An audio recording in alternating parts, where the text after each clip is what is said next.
Honours প্রথম বর্ষের সুপ্রিয় শিক্ষার্থী ভাই ও বোনেরা, ঈশ্বরের অশেষ কৃপায় আশা করি তোমরা ভালো আছো এবং সুস্থ আছো। আজকে ক্যালকুলাস 1 বইয়ের চ্যাপ্টার 1 থেকে আমাদের লাস্ট ক্লাস।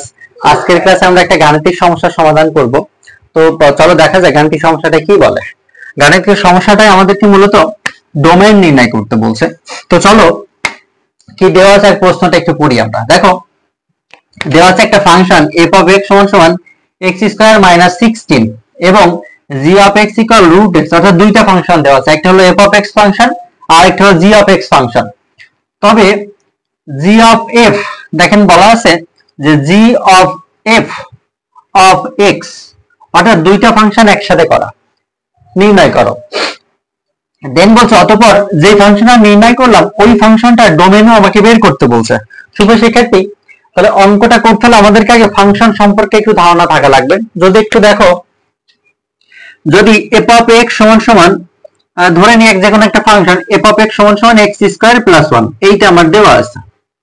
একটু মনে করে দেখো তো, আমরা যখন এই x এর জায়গায় f of 1 বসাতাম তখন কি লিখতাম যে x এর জায়গায় 1 তার স্কয়ার প্লাস 1, অর্থাৎ 1 প্লাস 1 আলটিমেটলি আমাদের অ্যানসারটা কিন্তু আসতো 2। আবার দেখো যদি আমি ওই x এর জায়গায় যদি y বসাতাম তাহলে কি হতো, এই x এর জায়গায় আমাকে y বসানো লাগতো, তাহলে y স্কয়ার প্লাস 1। তাহলে ফাংশনের এখানে x থাকা মানে এই ফাংশনটা x চলকের, অর্থাৎ যেখানে x আছে ওই x এর জায়গায় আমি এই x এর পরিবর্তে যদি কোনো কিছু বসাই তাহলে ওই x এর জায়গায় কিন্তু আমাদের সেটাই বসাইতে হয়। আমি দেখেন x এর জায়গায় y বসিয়েছি, তাহলে আমাকে এই x এর জায়গায় y বসাইতে হবে। তাহলে এটা যদি আমাদের ফাংশনের সাধারণ ধারণাটা হয় তাহলে দেখ আমরা যেটা করতে পারবো, আমাদেরকে কি বলা আছে, তাহলে অঙ্কটা সমাধান করি আমরা।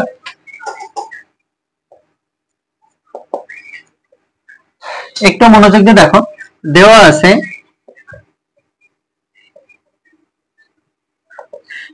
আছে f of x ফাংশন সমান x স্কয়ার মাইনাস 16, আবার দেওয়া আছে g of x সমান দেওয়া আছে রুট ওভার x। এখন আমাকে নির্ণয় করতে বলছে g of f of x function, এইটা আমাকে নির্ণয় করতে বলছে। তাহলে আমি এখন লিখতে পারি অতএব g of f of x function, এটা বলতে g of f of x এই ফাংশনটাকে আমি এইভাবে লিখতে পারি যে g of f of x। আশা করি তোমরা এতটুকু বুঝেছো। তাহলে দেখো কি লিখলাম, g of f of x। তাহলে দেখো তো এখানে লিখলাম আমি g of f of x মানে কি দেওয়া ছিল, এই যে f of x সমান কি দেওয়া ছিল x স্কয়ার মাইনাস 16। তাহলে দেখো তো এই যে f of x এর জায়গায় আমি এটা লিখতে পারবো না যে x স্কয়ার মাইনাস 16, পারবো এটা লিখতে পারবো? অবশ্যই পারবো। তাহলে কি লিখলাম, g of f of x এর জায়গায় যে মানটা যেই রাশিটা আমার দেওয়া ছিল যে x স্কয়ার মাইনাস 16, আমি x স্কয়ার মাইনাস 16 লিখেছি। এবার দেখো আমার ওখানে g of x ফাংশনটা দেওয়া ছিল রুট ওভার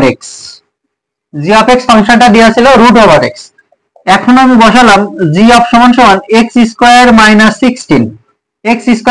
16, আচ্ছা তার আগে আমি যদি এটা বসাতাম g of x দেওয়া আছে, আমি যদি g of 2 বসাতাম তাহলে কি করতাম, এই যে ফাংশনে যেখানে x আছে ওই x এর জায়গায় আমাকে 2 বসানো লাগতো, তাই তো? ওই x এর জায়গায় আমার 2 বসানো লাগতো। তাহলে যেহেতু x এর জায়গায় আমি লিখেছি কি x স্কয়ার মাইনাস 16, তাহলে আমাকে এখন কি লিখতে হবে যে root over x square minus 16। তাহলে আশা করি তোমরা এতটুকু বুঝেছো। কি লিখলাম, g of x সমান রুট x। তো যদি g of x square minus 16 লিখি তাহলে আমাকে লিখতে হবে রুট ওভার ওই x এর জায়গায় x স্কয়ার মাইনাস 16। তাহলে দেখো আমি এই জায়গাটায় লিখতে পারি যে g of x square minus 16 সমান root over x square minus 16। আশা করি এতটুকু তোমরা বুঝেছো। তাহলে দেখো আমাদেরকে অঙ্কের প্রথম স্টেপে বলা হয়েছিল g of f of x নির্ণয় করতে, তাহলে আমি কিন্তু g of f of x নির্ণয় করলাম। এখন আবার বলা হয়েছে অতঃপর g of f of x এর ডোমেইন নির্ণয় কর। অর্থাৎ এখন আমি যেটা পেলাম, এই যে আমি যে ফাংশনটা পেয়েছি এইটার ডোমেইন আমাকে বের করতে হবে। তাহলে ডোমেইন বের করার আমরা শর্ত গত ক্লাসেই জেনেছি যে ডোমেইন আসলে কি। ডোমেইন হলো যদি একটা function y equal f of x হয়, তাহলে x এর যে সকল মানের জন্য y এর মান বিদ্যমান থাকে বা y এর মান সংজ্ঞায়িত হয় x এর ওই সকল মানকে ফাংশনের ডোমেন বলে, এটা আমরা গত ক্লাসে শিখেছি। তাহলে এখন আমাকে এই যে ফাংশনটা, এই ফাংশনটার এখন আমাকে এই ফাংশনটার ডোমেন বের করতে হবে, এই ফাংশনটার ডোমেন বের করতে হবে। তাহলে আমি এখন লিখতে পারি, এখন আমাকে বের করতে হবে যে g of f of x সমান আমি পেয়েছি হলো x স্কয়ার মাইনাস 16, এইটা আমি পেয়েছি, এটা ডোমেন বের করতে হবে। তাহলে দেখো আমি লিখতে পারি যে এটা যদি 1 নম্বর দিই, এটা যদি আমি 1 নম্বর দিই, তাহলে এখন লিখি যে 1 নম্বর বিদ্যমান হবে অর্থাৎ এই g of f of x ফাংশনটা বিদ্যমান হবে যদি x স্কয়ার মাইনাস 16 রুটের ভিতর সামথিং, আমি গতদিন শিখেছিলাম ডোমেন নির্ণয়ের ক্ষেত্রে রুটের ভিতর যদি কখনো -1 আসে তাহলে সেটা কিন্তু একটা অবাস্তব আকারে হয়ে যায়, অর্থাৎ এটাকে বলা হয় কাল্পনিক অংশ। তাহলে রুটের ভিতর কখনো মাইনাস আনা যাবে না, মাইনাস মানে কি 0 থেকে ছোট মান আনা যাবে না। তাহলে আমি এখানে এটা লিখতে পারি যে x স্কয়ার মাইনাস 16 এটা 0 থেকে বড় হবে বা 0 এর সমান হবে।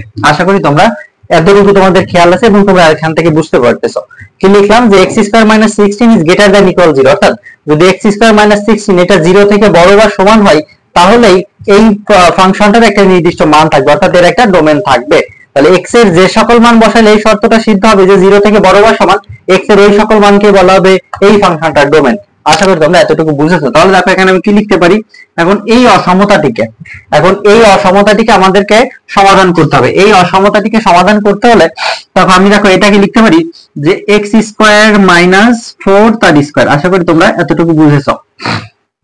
এবার দেখো আমি এটা লিখতে পারি যে a স্কয়ার মাইনাস b স্কয়ারের সূত্র, a square minus b square, এটা মানে কি যে a plus b a minus b, a plus b a minus b। তাহলে দেখো আমি এখান থেকে এটা লিখতে পারি যে x plus 4 x minus 4 is greater than equal 0, আমার কিন্তু এখন পর্যন্ত সমাধানে এটা আসছে। এবার একটু মনে করে দেখো, আমি কিন্তু অসমতার সমাধান কিভাবে করতে হয় এই রিলেটেডও একটা ভিডিও করেছিলাম, সেখানে হয়তো দেখিয়েছিলাম। দেখো যদি কখনো এমন হয়, যদি এখান থেকে দেখো মনে করো এমন আছে যে x প্লাস a, এখানে আসলো x plus b is greater than equal 0। আবার দেখো আরেকটা টাইপ যে x plus a x plus b is less than equal 0। এখানে ইকুয়াল থাকতেও পারে নাও থাকতে পারে, ইকুয়াল থাকতেও পারে নাও থাকতে পারে, এটা কোনো সমস্যা না, ইকুয়াল থাকতেও পারে নাও পারে। তাহলে দেখো এইটা আছে কি লেস দ্যান ইকুয়াল 0, এটা গ্রেটার দ্যান ইকুয়াল 0। যদি গ্রেটার দ্যান ইকুয়াল 0 হয় তাহলে কি শর্তটা হয়, লেস দ্যান ইকুয়াল 0 হলে কি শর্ত হয়। তার এই একটা জিনিস দেখো, একটা শর্ত তোমার মনে করে দেওয়া আছে a থেকে b বড়। কি বললাম, a থেকে b বড়, a থেকে b বড়। তাহলে একটা জিনিস দেখো তো, মনে করো এই যে x plus a x plus b is greater than equal 0। আচ্ছা এটা যদি একটা সমীকরণ হতো তাহলে এমন হতো না যে x প্লাস a ইকুয়াল 0 আর x প্লাস b ইকুয়াল 0, এমন হতো। আচ্ছা তুমি এখান থেকে x এর মানটা কি পেতে, মাইনাস a, এখানে পেতে x এর মানটা মাইনাস b, এটাই তো পেতে। দেখো এটার ক্ষেত্রে এটা পেতে, এটার ক্ষেত্রে কিন্তু এটাই পেতে।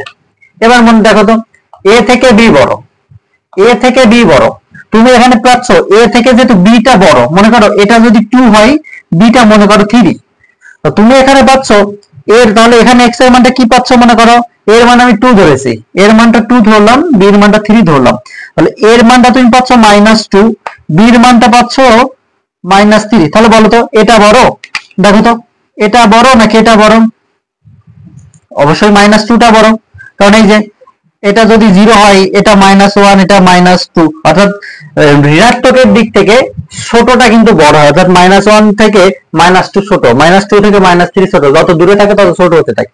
তাহলে এই যদি গ্রেটার দ্যান ইকুয়াল থাকে, গ্রেটার দ্যান ইকুয়াল থেকে শর্ত হলো কি যে ছোট থেকে আরো ছোট, কি ছোট থেকে আরো ছোট। তাহলে এখানে ছোট মানটা কত, -3, অর্থাৎ আমি এই -b টাকে ছোট ধরলাম। তাহলে এই -b মনে করো এই যে ছোট, ছোট থেকে আরো ছোট, ছোট থেকে আরো ছোট, যদি ছোট থেকে আরো ছোট বলতে চাই তাহলে এই যে ছোট থেকে আরো ছোট বা অথবা বড় থেকে আরো বড়, বড় থেকে আরো বড়। আশা করি এতটুকু তোমরা বুঝেছো। তাহলে গ্রেটার দ্যান ইকুয়াল থাকলে কি হবে, এটা কিন্তু তোমাদেরকে আমি বোঝালাম। তাহলে এটা যদি একটু সংখ্যা আকার লিখতে চাও তাহলে তুমি এমন লিখবা যে মাইনাস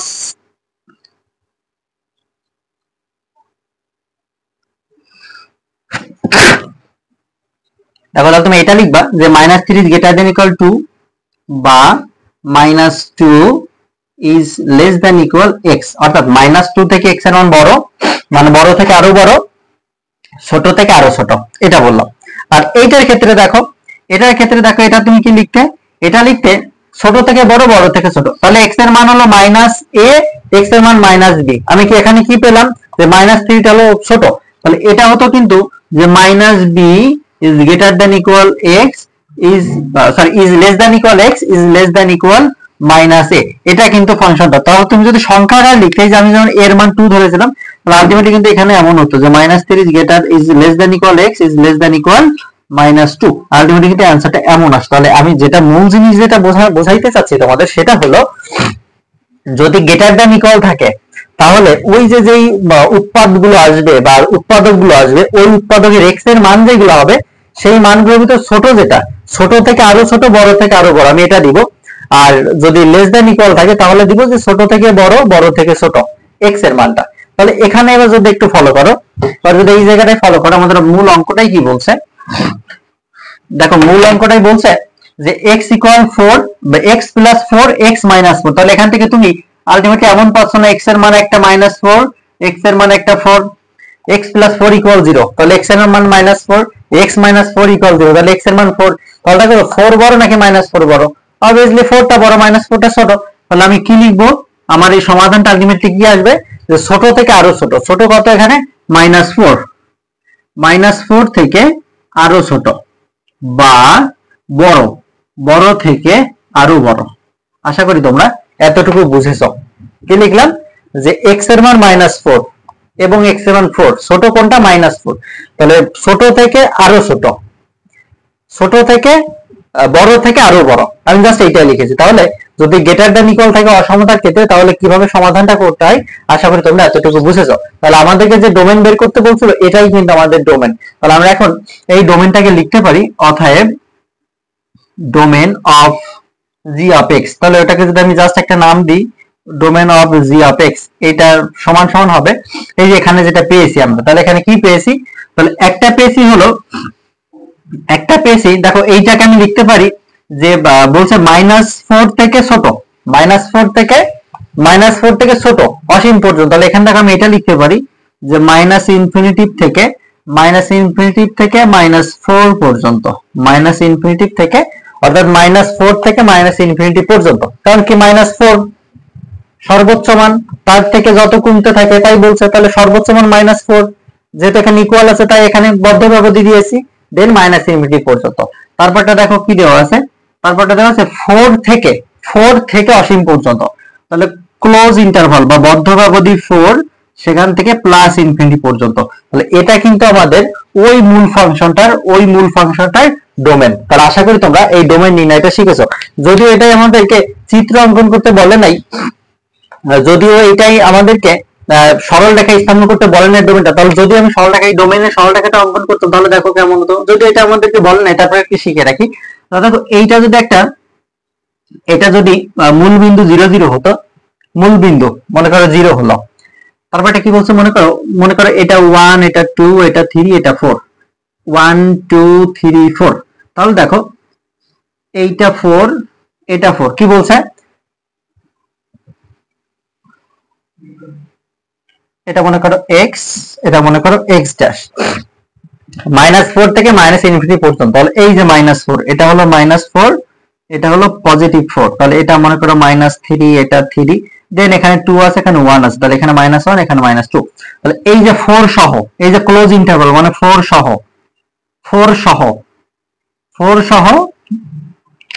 দেখো 4 সহ -ইনফিনিটির দিকে, 4 সহ -ইনফিনিটির দিকে, 4 সহ -ইনফিনিটির দিকে। আবার কি বলছে, 4 এখানে 4টা সহ, এই 4টা সহ প্লাস ইনফিনিটিভির দিকে, প্লাস ইনফিনিটিভির দিকে, তাহলে এইটা কিন্তু, তাহলে এই যে মাঝের যে মানটা, এই যে -4 থেকে +4, এইগুলো কিন্তু ডোমেনের অংশ না। তাহলে আশা করি তোমরা এতটুকু বুঝেছো। তাহলে দেখো এই ডোমেন রেঞ্জ নিয়ে আমাদের সকল আলোচনা আপাতত শেষ হয়েছে। তাহলে আমাদের এই চ্যাপ্টার 1টা মোটামুটি ভাবে আমরা সবকিছু কমপ্লিট করার চেষ্টা করেছি। তো তোমরা যদি একটু রিভাইজ দাও, আশা করি তোমাদের আর কোনো সমস্যা থাকবে না। তো সকলে ভালো থেকো, সুস্থ থেকো, পড়াশোনা করো এবং দেখা হবে পরবর্তী কোনো ক্লাসে। ভালো থেকো।